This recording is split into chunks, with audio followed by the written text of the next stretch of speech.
پیدائش کی کتاب اس کا 15واں باب اور پہلی آیت۔ خدا کا ابراہیم سے عہد۔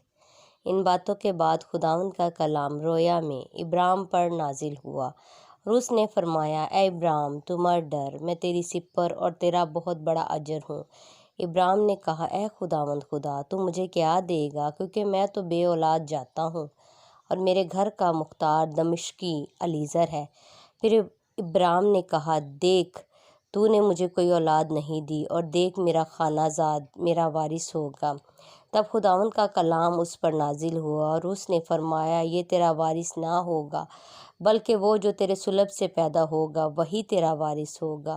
اور وہ اس کو باہر لے گیا اور کہا کہ آسمان کی طرف نگاہ کر، اور اگر تو ستاروں کو گن سکتا ہے تو گن۔ اور اس سے کہا کہ تیری اولاد ایسی ہی ہوگی، اور وہ خداوند پر ایمان لایا اور اسے اس نے اس کے حق میں راست بازی شمار کیا۔ اور اس نے اس سے کہا کہ میں خداوند ہوں جو تجھے کسدیوں کی اوٹ سے نکال لایا کہ تجھ کو یہ ملک میراث میں دوں۔ اور اس نے کہا، اے خداوند خدا، میں کیوں کر جانوں کہ میں اس کا وارث ہوں گا؟ اس نے اس سے کہا کہ میرے لیے 3 برس کی ایک بچیا اور 3 برس کی ایک بکری اور 3 برس کا ایک مینڈا اور ایک قمری اور ایک کبوتر کا بچہ لے۔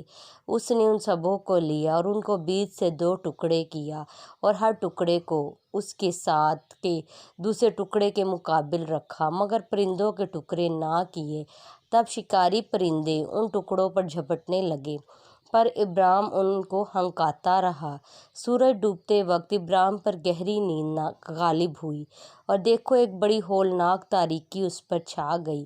اور اس نے ابراہیم سے کہا، یقین جان کہ تیری نسل کے لوگ ایسے ملک میں جو ان کا نہیں پردیسی ہوں گے، اور وہاں کے لوگوں کی غلامی کریں گے، اور وہ 400 برس تک ان کو دکھ دیں گے، لیکن میں اس قوم کی عدالت کروں گا جس کی وہ غلامی کریں گے، اور بعد میں وہ بڑی دولت لے کر وہاں سے نکل آئیں گے، اور تو صحیح سلامت اپنے باپ دادا سے جا ملے گا اور نہایت پیری میں دفن ہوگا، اور وہ 4تھی پشت میں یہاں لوٹ آئیں گے، کیونکہ اموریوں کے گناہ اب تک پورے نہیں ہوئے۔